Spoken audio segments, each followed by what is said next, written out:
You're listening to Now I've Heard Everything, conversations with the icons of our time. The Carters only wanted desserts when they had guests, so did the Fords and the Nixons. President Johnson always wanted dessert, and also the Reagan family, they want dessert all the time. Former White House executive chef Henry Haller, today on Now I've Heard Everything. I'm Bill Thompson.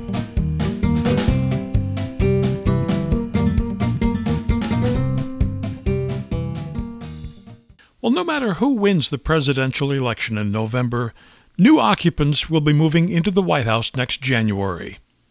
And beyond the usual issues of policy and politics will be food. The White House, of course, employs a kitchen staff to prepare meals for the president and their family. For 21 years, starting in 1966 and lasting through 5 administrations, Swiss-born chef Henry Haller was the executive chef at the White House. In that role, Haller had to learn the right way to prepare various family dishes, depending on what the first family's preference was, had to learn their likes and dislikes when it came to food. Not to mention being in charge of preparing huge meals for those ornate White House dinners. After his retirement in 1987, Haller wrote a book that was part memoir, part cookbook. He called it simply The White House Family Cookbook. In a moment, my 1987 interview with Henry Haller. Have you ever opened a time capsule? You're about to. This interview is from national radio personality Bill Thompson's 30-year interview archive. Enjoy.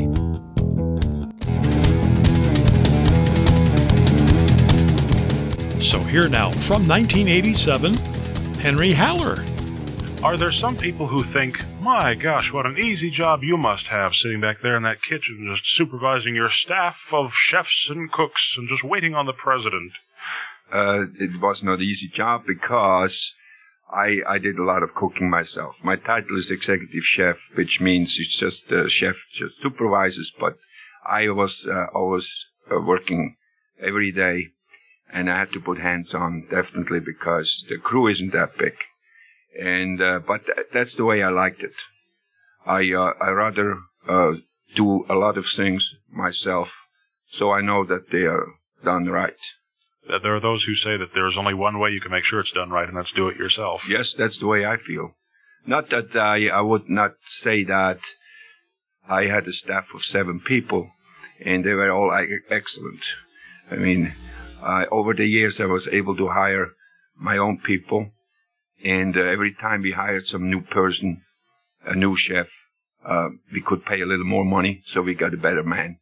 So all these people are there now. They're very, very good chefs. Now, there has to be somebody on duty 24 hours a day, does there not? If the president wakes up in the middle of the night, decides to do some work, and he calls downstairs for a sandwich? Well, then he's out of luck.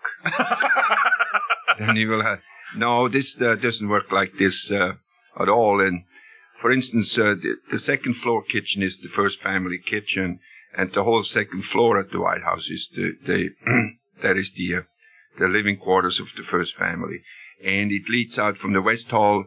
There is a little corridor that leads out to the kitchen, and the kitchen looks exactly like any other modern American kitchen. A refrigerator, a stove, you know what I mean, a freezer, and we always have some food in the refrigerator. If anyone in the night wants to go and get something in the kitchen, well, there is always something there. But they have to do it. Yeah, but they have to do it because after at night, after dinner, when the coffee is served and the dinner is served at 9 o'clock, now with the Reagan administration, for instance, at 9 o'clock, the butlers, they're leaving, so there's nobody there anymore. And the chef even leaves a little earlier, because you don't have to serve the coffee. The butlers do that. After the dessert is served, the chef leaves. It occurs to me, maybe, tell me if I'm completely wrong, it occurs to me that many master chefs love to be creative and do their own thing, but you have to, if the president says, well, this is the way I want my fried chicken fixed, that's the way you have to fix his fried chicken. Oh, that's absolutely so. That is very important. The first family meals are the most important thing, actually. We have to keep the first family happy. And you talk about fried chicken. I mean, anybody says anybody could make fried chicken, but when the Carters came in, I mean, the fried chicken was very important to them. And Mrs. Carter, one time she complained that the fried chicken, the bones were cut. She didn't want to cut. She wanted the whole chicken disjointed. Don't cut through the bones. That's the way she wanted it, see. And after that, it was okay. But certain simple dishes are very important to the first family. That's why I have some very simple dishes in there. And that's the way the first family wanted it. That's the way the recipes are calling for. I was very struck by the simplicity of so many of these recipes. Well, I was naturally the publisher said, Henry, keep it simple, huh? Because housewives they do like to have simple recipes, but some recipes are quite complicated too. And of course, then if we ever entertain the Nixons at our home, we'll know how to. That's right. If they ever come to visit, is it difficult every 4 years or every however many years the administration changes? Was it difficult for you when the new first lady came into the kitchen and said, "Now here's a list of what we would like to have"? Okay. A new family comes in. What's striking is just forget what happened before, forget how you cooked before, and a new chapter in the history begins. And that's the way I had to approach it. And actually, as you know, in November are the elections. Then in January, the new first family comes in. So there is a span of 2 months, and during that time, their personal staff comes in from the new administration. The personal staff comes in. The people who are confidant people to the new administration, they come in and talk to the administrator at the White House, and sometimes to the chef, especially about the food, what they like and don't like. And wherever we had the inauguration meal, the first meal, when they came in, that was quite an exciting thing. Like in January the 20th, after the first family is out all day long. They're not there for breakfast because they come to the White House at 12 o'clock. But they actually don't move in at 12 o'clock because they go up to the Capitol Hill and have lunch there. And then they go to the parade, and when first time you actually see the first family is in the evening when they come for dinner. And that menu usually, every time they had it, was made out already. The first family made that menu out. They told us what they wanted, and then we proceeded and cooked it, see. And then next day, the first lady, maybe she would ask to see the chef and tell them what they want. And I used to make a weekly menu from Monday to Monday. And then the first lady always had the menu every day. She could look at it, what she's going to have for lunch, what she's going to have for dinner. Okay, if they had guests, they wanted some more elaborate menu, see. And most of the first families eat very simple. I remember when the Nixons came, I thought they were very gourmet people, and they were, but they came in and I served a first course and had desserts every day, you know. Then they said, "Well, chef, look, cut the first course, you know, after a week or so, it's too much." And then afterwards, okay, then in another week or so, they said, "Desserts, too much. We eat too much dessert, so cut the desserts." So then we cut the dessert. They said, "We only want first course, and we want dessert only when we tell you or when we have guests." Then we had the first course and we had the dessert. But that's the way it was. They were very careful. They didn't want to put on any weight. And so was every other first family, really. Most of the first families, no first course, only when they had guests. And desserts, the Carters only wanted desserts when they had guests. So did the Fords and the Nixons, like I said. Except President Johnson always wanted dessert, and also the Reagan family, they want dessert all the time, such as sorbets in the summer and lemon mousse or strawberry mousse, things like that, chocolate mousse in the winter, but always in connection with fruit. They wanted to have it very light and small portions. So that's the way it is at the White House. In other words, they don't eat very different than any other American family. Does the president and his family, do they pay for their own groceries? The family, that's a very good question. The families, they do pay for their own groceries. They get a bill every month, a detailed bill, whatever, 2 tomatoes, 2 bananas, it's all there. And when we bought it and everything, so they do get a monthly bill. I think there are a lot of people who are under the impression that there's a pair of Secret Service guards in the kitchen at every moment watching to make sure you don't slip something into the food. No way. I mean, if they would have no confidence, then we couldn't do the job. You know, the chef is the last authority before the food goes out, and that's the way it is. That the FBI or the Secret Service, they are not.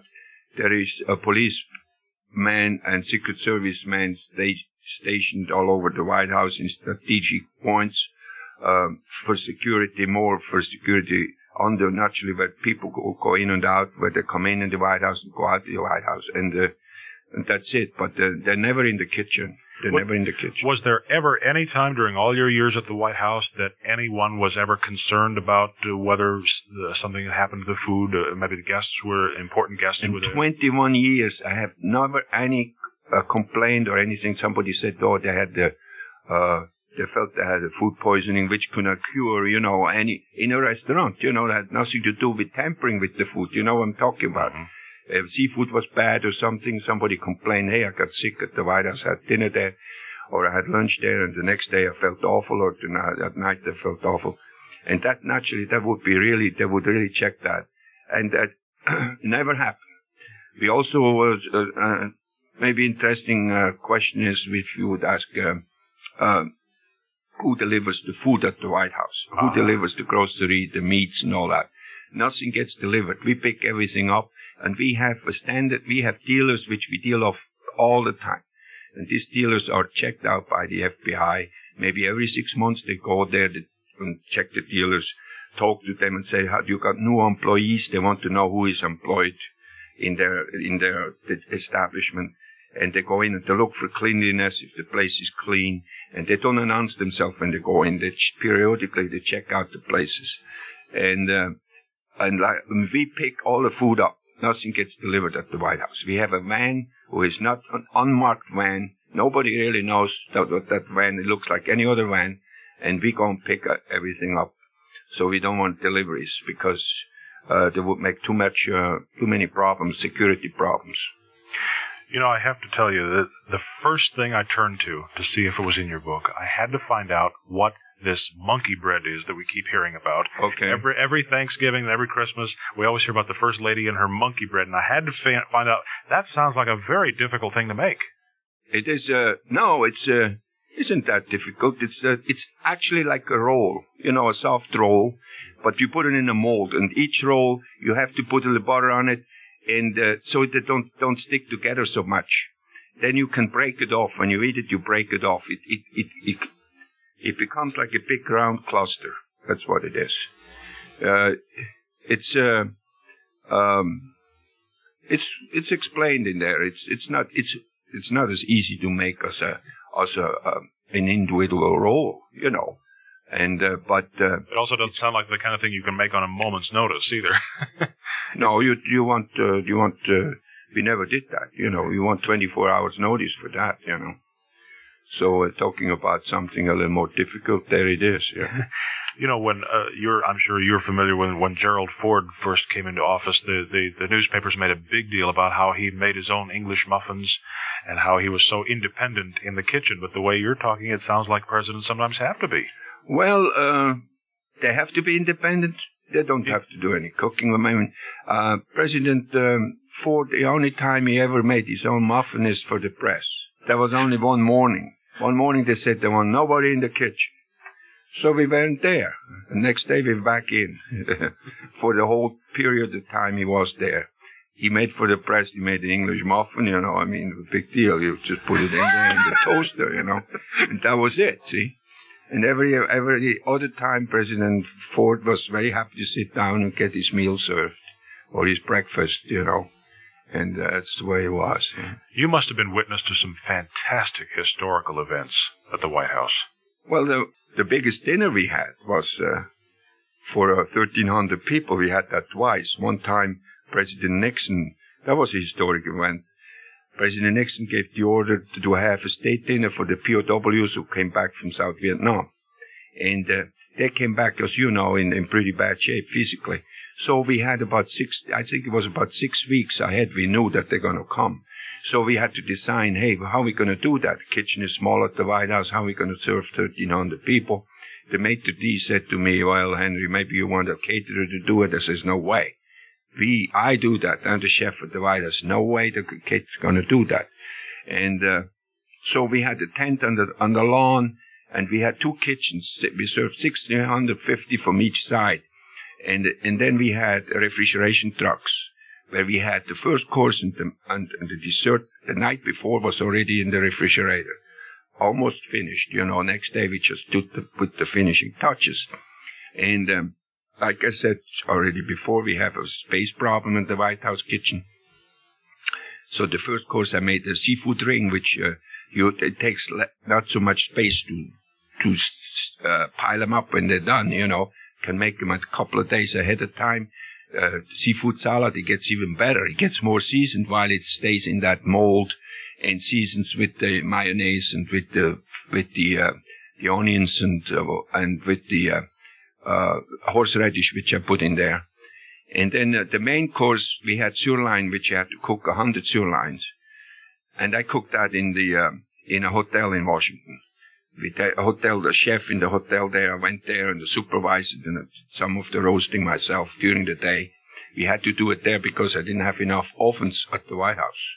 And then we had, for the dessert, we had the strawberry mousse, which we made at the White House. There was no problem.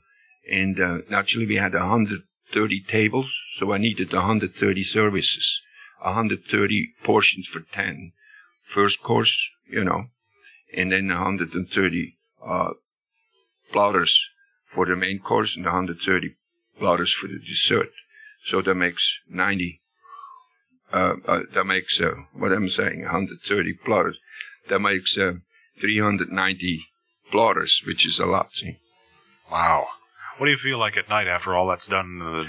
At that time, there was a big relief, I tell you, when it was all over.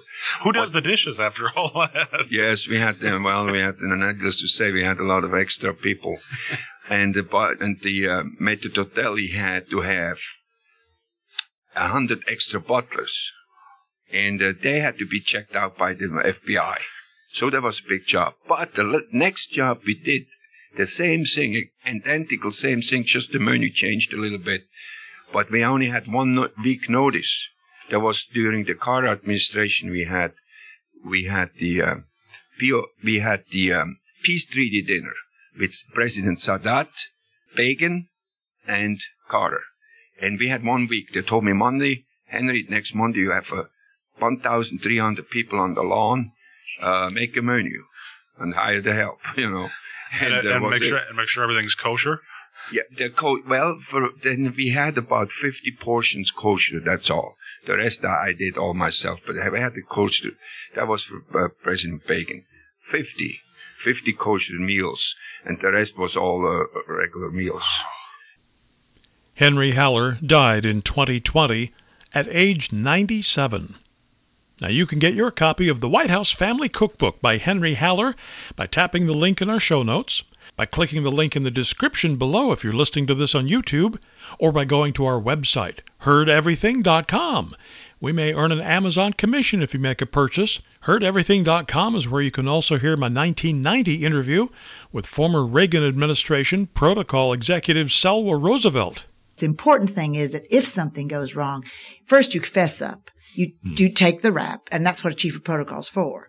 You don't let your principals ever get blamed, ever. And then when you do take the rap, you try to explain that human frailties. And my 1987 conversation with another man who knew the White House well-known ABC TV correspondent Sam Donaldson. You come to think of the television correspondent who's bringing you the bad news in someone's administration who you love as being an enemy. And then who brings you the good news, if you hate that person, as being a cheerleader for the team. And, of course, we post new episodes of Now I've Heard Everything every Monday, Wednesday, and Friday, and you can find us everywhere you listen to podcasts. And thank you so much for listening. Next time on Now I've Heard Everything, we'll take you back to the big band era of the 1940s. And one of the most popular singers of that time, my 1987 conversation with the fabulous Margaret Whiting. I sing the kind of songs. They're mostly love songs with a story about will I ever find him? Now that I found you, will it work? Even I'd rather leave while I'm in love. In other words, get out while you're ahead. That's next time on Now I've Heard Everything. I'm Bill Thompson.